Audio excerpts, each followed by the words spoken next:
Whether we're exploring the latest in trucking technology, talking about the trends that propel the industry forward, or uncovering stories about the dedicated individuals who keep the wheels of America turning, this is where the roar of the engines and pulse of progress come together. It's sublime, it's surreal, it's the Heavy Equipment Podcast with Mike and Joe.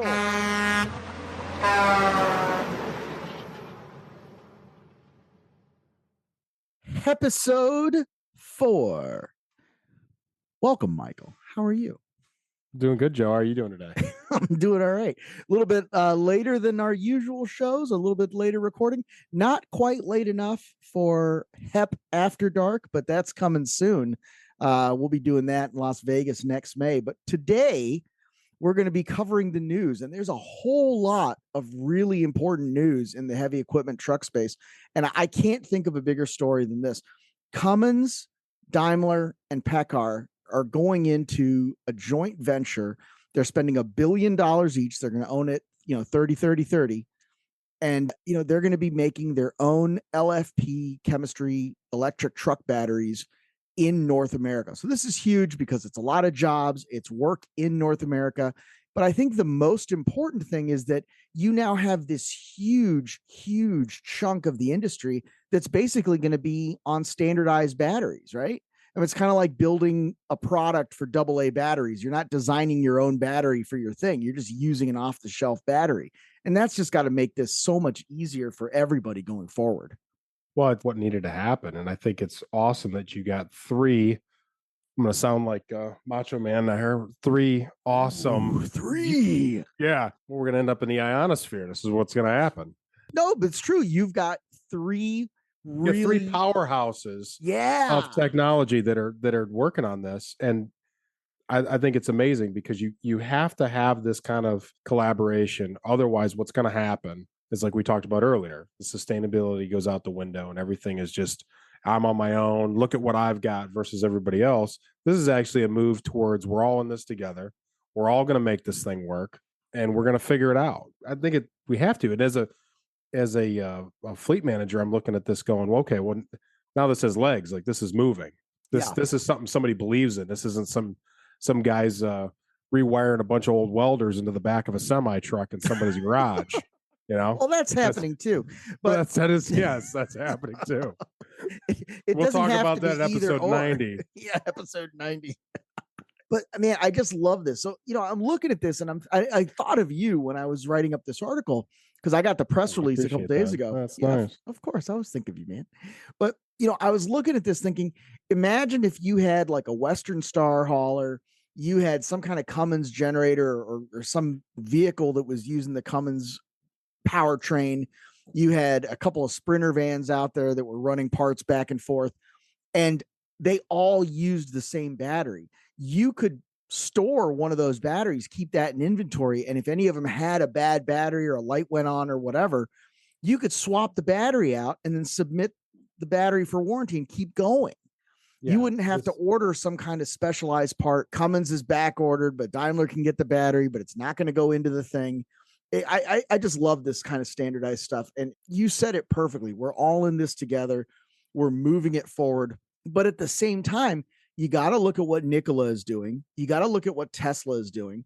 Volvo and Mack, they're on their 2nd generation. They already announced their 3rd generation electric semi. Yeah, I actually ordered the Copper Bulldog off of one of those. It's coming. Nice. But I want to go to Allentown and look at that. And I'm trying to, I'm talking to those guys about running out there. Oh, I'll go with you. They've been trying to get me out there for a while. I want to play in the sandbox. Allentown's sweet. They have one of the best test facilities I've ever seen where customers can go to. But anyways, what it does is, see, with that, it adds validity to everybody else's efforts. So you got Nikola, you got Mack Volvo. With this kind of collaboration, again, not everybody's got to be on the exact same battery part or the exact same. But this consolidation of everything, this is where we need to be. But this is how it starts. They're going to get other people come on board with this. Maybe BYD, one of the other, maybe Toyota Hino, maybe Hyundai, because Hyundai's got heavy trucks overseas. So that might be something that brings them all together. And the new medium duty Mack that they released, which they had for a while, and they kind of phased it away, and then it came back, and it's gaining a lot of popularity. it has Cummins power in it. Now that might be strategically done so that things like this could happen as the marketplace Mm. consolidates all this, medium duty truck technology. We're trying to get as much medium duty stuff out there as we can, and it makes sense. Well, here we are. Now you got a partnership with Volvo Mac, and then Cummins. Well, now you roll this into a battery operation. You can start Amazon taking advantage of some of this stuff. Some of the private fleets that are leased to FedEx are taking advantage of it. So I think it's going to be interesting to see how this plays out if they can gain any traction with the electric power cell and some of the medium duty stuff too. Yeah, that's going to be huge. I was at ACT earlier this year, the American Clean Trucking Expo, and Advanced Clean Trucking Expo. I apologize. So, and Cummins had their 15-liter motor, the one that runs on hydrogen and everything else there.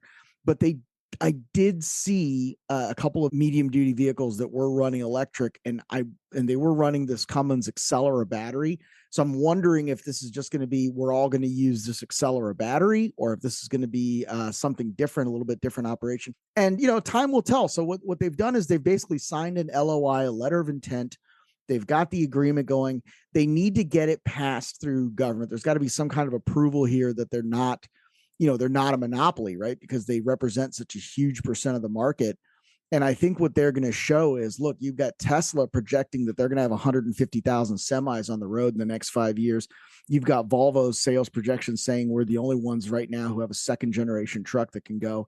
So they're looking at that and they're pointing at that and saying, no, no, no, this isn't collaboration. This isn't, some backroom deal. We're doing this in the public and we're going to get it going. And I really hope they do, because I think this is going to be, I think it's just good for the country. We talked about this, you and I remember that Mexican restaurant in Akron. We were talking about we Right. need to bring this stuff back, and we need to bring this kind of manufacturing and this kind of, I hate to use the expression blue collar because it makes it sound like it's, people look down upon that expression, but you need to be able to have the kind of jobs throughout the country that can support a family and can support a community. And this kind of thing brings that back, instead of buying, batteries overseas from China and bolting them into a frame when they get here. This is an assembly thing. This is real manufacturing, and I'm here for it.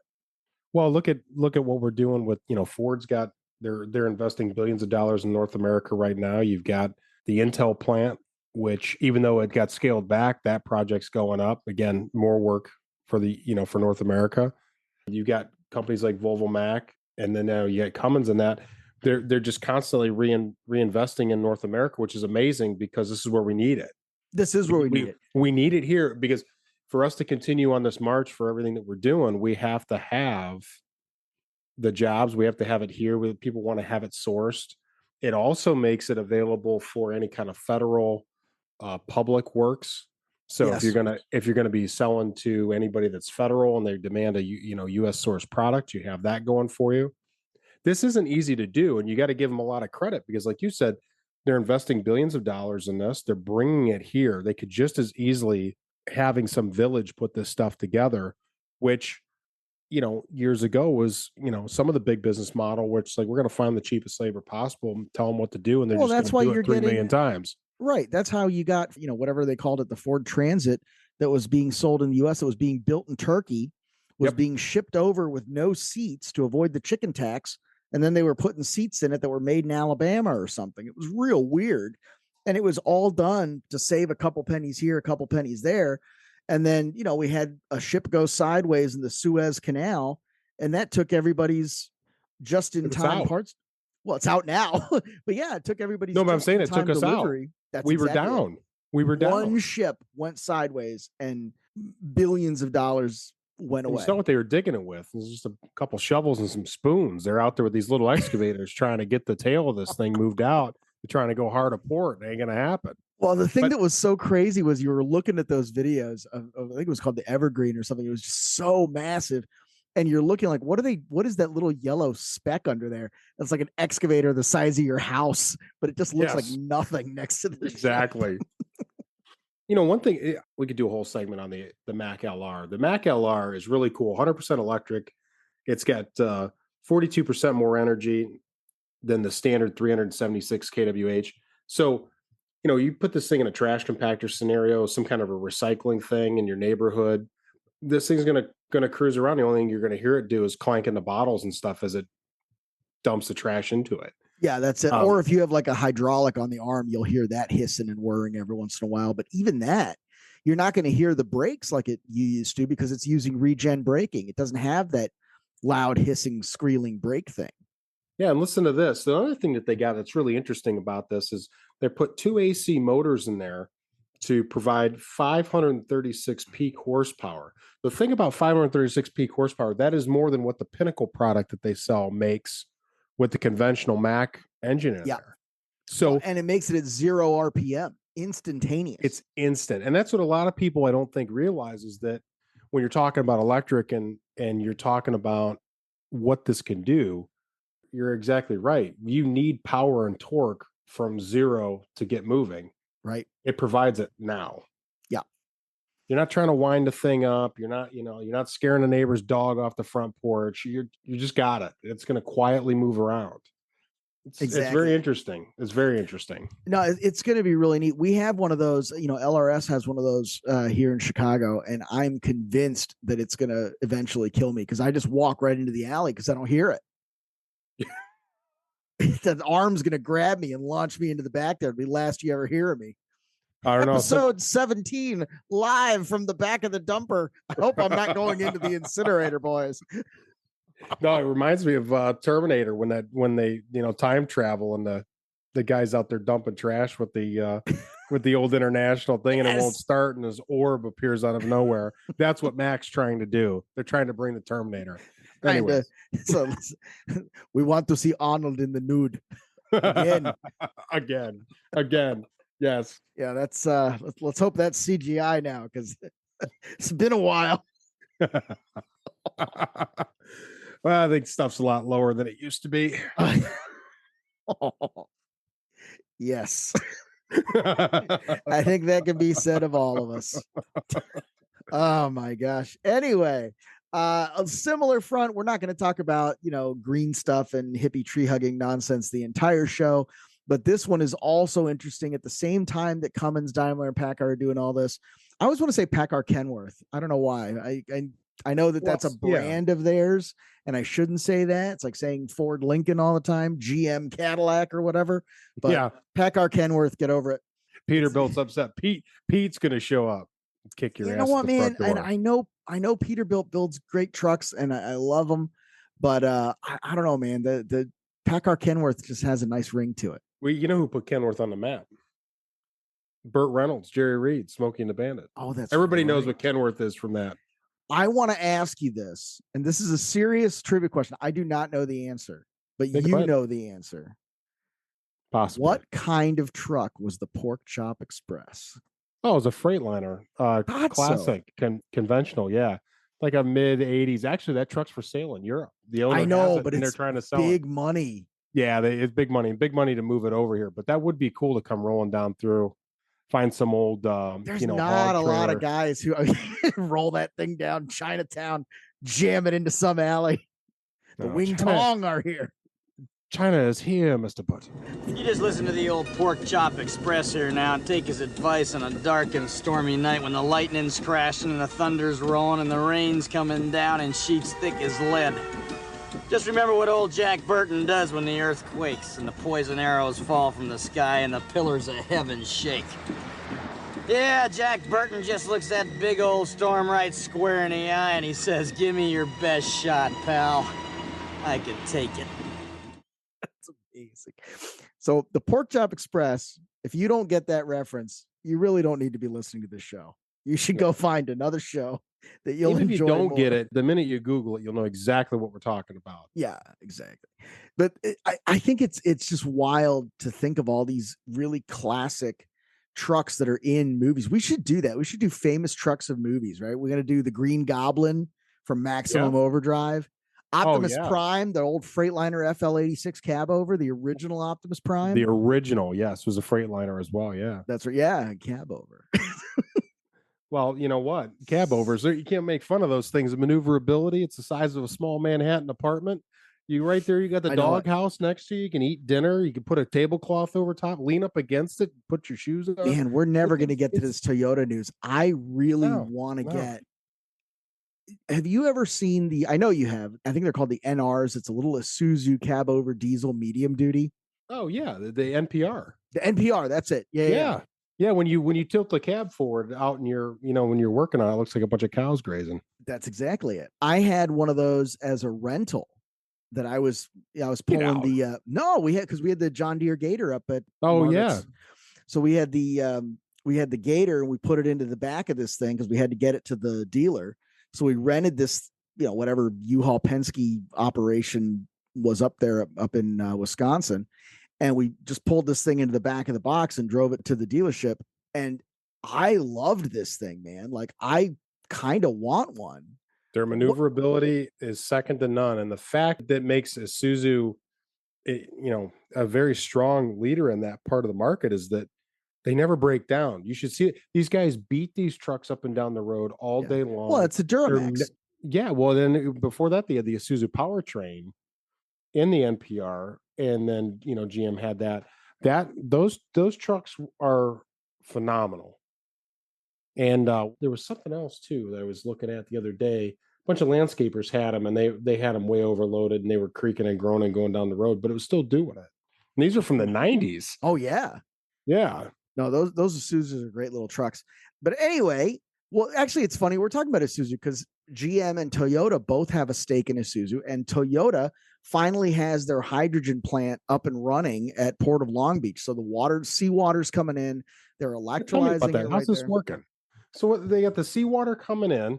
Yes. Separating the seaweed and all the other, washers and bolts and pieces and parts from the things dropping off the boxes. Well, I don't even know if they're doing that much to it. I think it kind of comes in and then they electro zap it with high voltage AC current. It splits the water. So you end up with hydrogen gas. Yeah. And you end up with, basically drinking water. And then the wastewater, the waste product is still down there. So in a utopian environment, we could take in the seawater, build fresh drinking water, which is only obtained in large lakes. And then we could fix the world's fuel energy crisis and provide fresh drinking water to the entire world. That is the utopian promise. And up until a few days ago, it was all talk. It was just like, hey, this is what we're going to do and we'll see. And now it's up and running. Toyota's got it there, the Port of Long Beach. I'm actually going to fly out there and go take a look at it once they kind of open it up to people and tours and stuff. And I'm excited about it, in a way that I didn't really expect to be, because I have always been suspicious of hydrogen. It's sort of like, solid state batteries or artificial intelligence or the self-driving car. There's a lot of promise. There's a lot of people talk about it, but it's always 2 years away, right? 2016, It was 2 years away. 2023, it's 2 years away. Well, apparently not. Apparently they've been running it since Monday. And well, the other thing is, though, when you get out there, so they got to get the beach bums stop washing their laundry and water intake. No, those electrolyze really well. You get some of the homeless in there, zap them with 40,000 volts, and you get an extra gallon of gas. Yeah, a couple Tide Pods, we're all set. I think that's why they were trying to train us all to eat the Tide Pods a while back. Sort of like Soylent Green. We're all out of Soylent Green for today. We only have Soylent tomorrow. Blue. Yes. There were other colors, right? Soylent Green is people. Soylent Blue is like, I don't know, Shih Tzus or Golden Retrievers or something. Is that what it was? I never watched the movie, to be honest with you. I've never seen it. You never watched the movie? I've never seen that. I don't know why. Neil, actually, who's going to start doing the sound bites and stuff for us. He's gotten all into that. Yeah, I'm going to have to send it to you. I don't know where you'd find a DVD player, but I have a DVD of that movie that I'll send you. I have a DVD player. You really? I watch a lot on there. I tried to buy a DVD player a while ago and I couldn't find one. I was like, well, this is weird. Walmart was running a deal on them. They were HDMI for $20. Oh yeah, I'll go snag one of those. We're way off base. Anyways, you got a lot to edit out. We got a lot to edit out. That's fine. We like editing. That's what we do here. That's the whole point of this hobby. And maybe we'll run an old vintage Toyota commercial right now. Yeah, Chasing Sanborn. Chase. We're rolling right into it. The other woman. She's nice, and she really cares. About his dinner, about him, and about his coffee. That's why she starts his morning with Chase and Sanborn, the heftier coffee. Heftier flavor, heftier aroma. But they're still the kind of woman who serves whatever's handy. Are you this woman or the other woman? Chase and Sanborn, the heftier coffee for the other woman who really cares. So now that we've exposed ourselves to good old mid-century modern violence and sexism, let's talk about this grilled cheese sandwich coming out from Lunchables. Well, it wasn't being made next to a pot of fresh coffee. No, it was not. Rather, cool. It is cool. So it basically the people behind Lunchables, we all know what Lunchables are. We're all millennials and Gen X. We were raised on the things. They have created a new kind of almost like a Uncle Ben's boil-in bag rice, a new bag that you put a sandwich into and you microwave it, and the bread comes out crispy.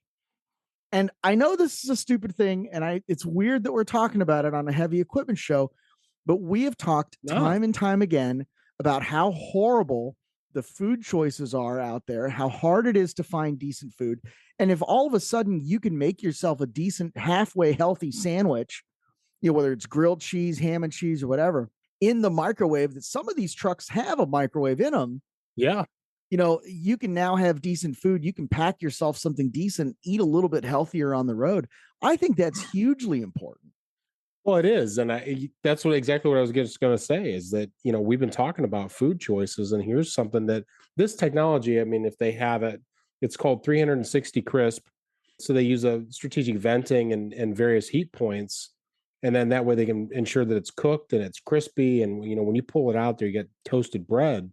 If they can do it for that, this is going to happen for other things.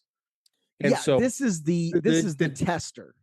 The guy climbing out of his Freightliner cab over looking for some old rim to flip over and make dinner out of, is going by the wayside as long as we can make this work. And actually, what's cool is this is probably going to store very well, and just about anything that can keep it cool and keep it fresh.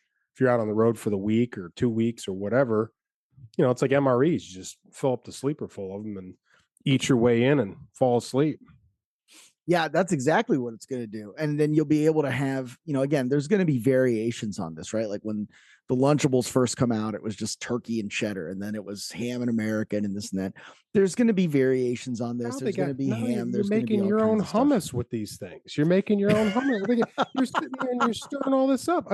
If you look at the Lunchables section in a store that really, really promotes Lunchables, you have to push the cart down it. Right. You're not at Entenmann's at the end of the aisle, bud. You got a whole section dedicated to all these food choices. There's Nintendo shaped, crisps and all this other stuff that's all in there. And then, the other thing that I saw the other day goes along with this is there's a bunch of individually packed, sealed like pickles, all kinds of produce that I've seen at some of the stores now for, if you're just running in there to grab something, you want to open it up.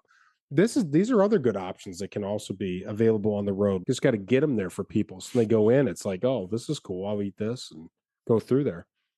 Yeah, 100%. And, we're starting to see that. I recently found a website. Actually, someone reached out to me and turned me onto this. It was called Food Dive, which, number one, I was shocked that we had listeners. So that's kind of awesome. And both of you guys, if you're there listening, thanks for listening.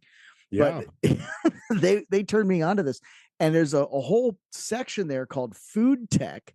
And all they talk about is new advances in the food and convenience store angle. So they talk about, Pepsi has a new brand of water that has all the electrolytes and everything of Gatorade, but without the sugar.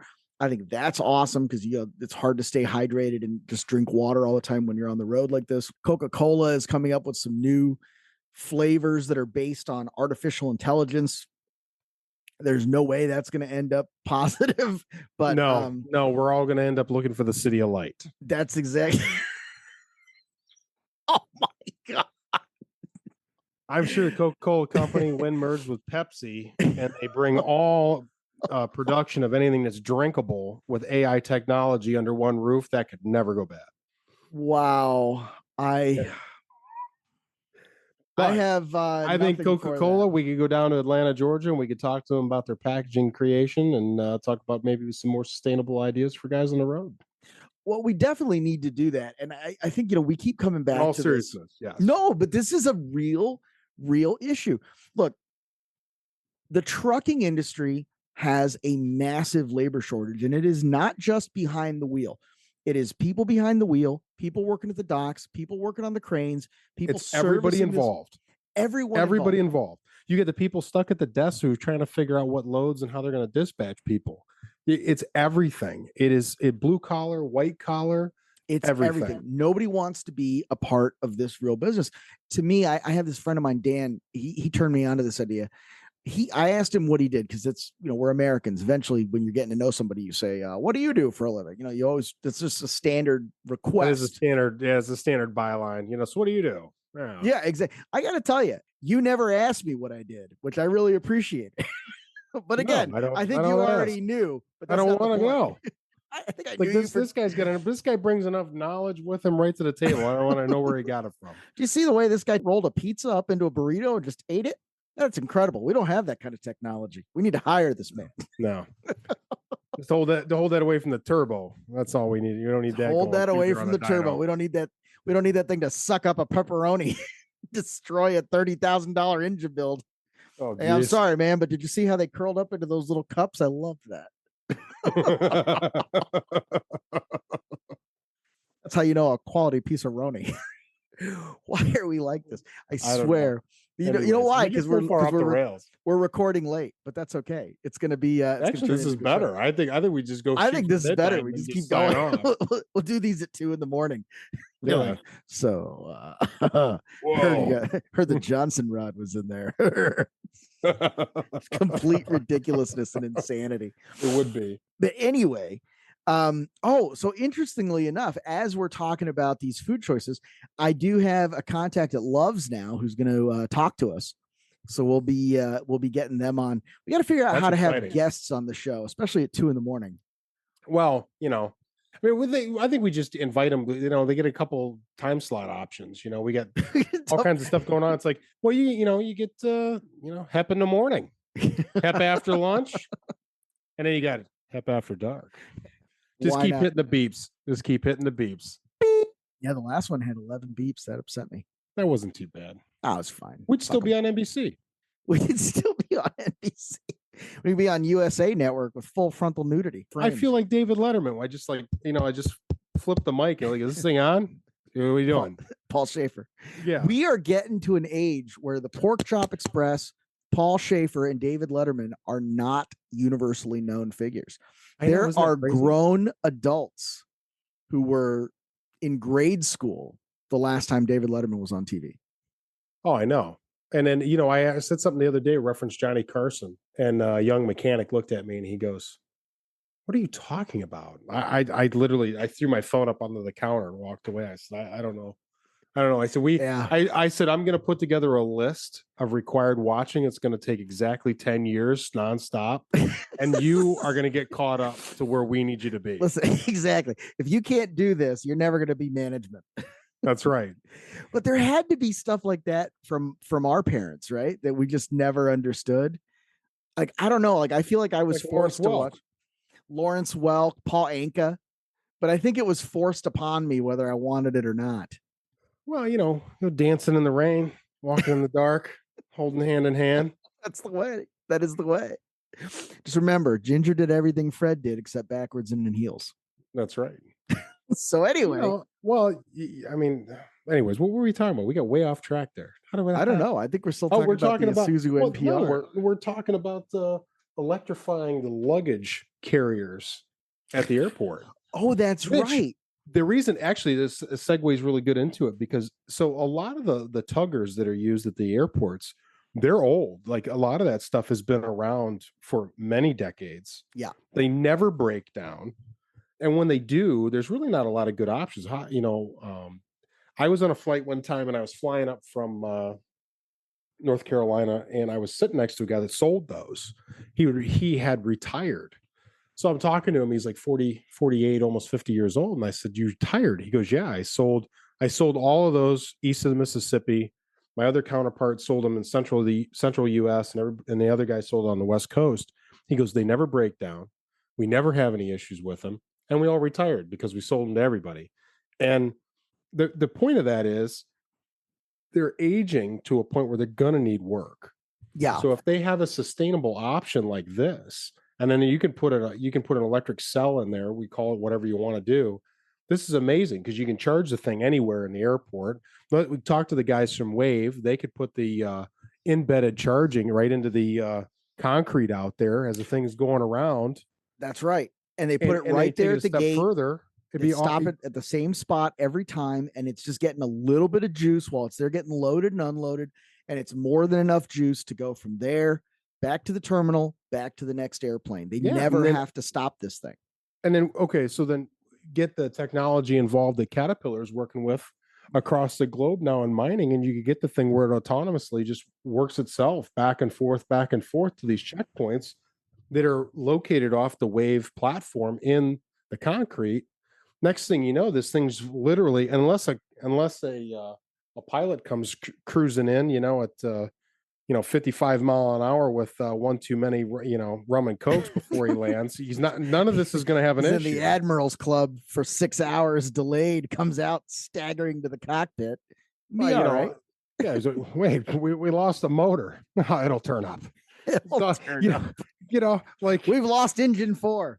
It's somewhere. Don't worry about it. Are you a pilot too? like this is. I got into the Admirals Club one time. I liked it in there. There's all these pilots standing around, and I'm talking to the guys, and we're talking about planes, landing gear, and all this other stuff. And the guy goes, "Do you work here?" And I was like, "No, but it sounded good, didn't it? Let's go." And it's good to go. Well, that's the miracle of business, right? Is that as long as you feel like you know what you're talking about, you can just kind of go with it and get in anywhere. It's funny. I'm not even a member, so I shouldn't even be in the thing. But I followed him in. I got swept up in this crowd, and all these guys are going with the bags. And to be bluntly honest, I may or may not have been following something that was appealing. And I literally found myself in this room, and I'm like, this is not baggage claim 6, carousel 2. Oh, this is nice. Oh, thanks for the drink. I like this. I just literally walked up and just hands me the drink. She's like, "Oh, thanks for stopping in." I was planning on stopping in. Thank you. Why don't you back that thing over here to gate 5? Oh, I'm sorry. It's Mike Schweitzer. It's gate 9. Oh, stop. All right. Jeez. It just gets worse and worse. Well, that's the show for today, people. Thank you so much for tuning in, and be sure to join us next time when it'll just get worse and worse. I can't promise you anything. Tune in next week for more Heavy Equipment Podcast on Spotify, Apple Podcasts, Google, or wherever you find podcasts.